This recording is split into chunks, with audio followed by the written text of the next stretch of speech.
Hi family, today we're showing you guys this dash cam.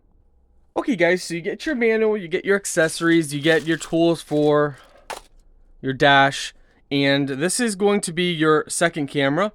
So a lot of people mount this either in the very rear back of your vehicle, or you can mount this facing the driver and passenger and your other passengers in the back. That's going to be up to you where you want to mount that and install that. Here's going to be your main camera, as you can see here.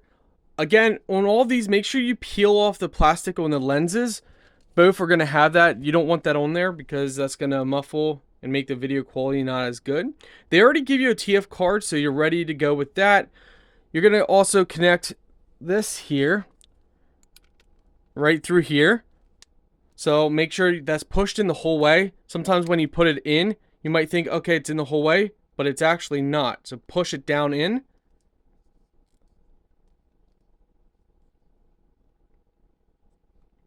Little indicator lights on here and your reset.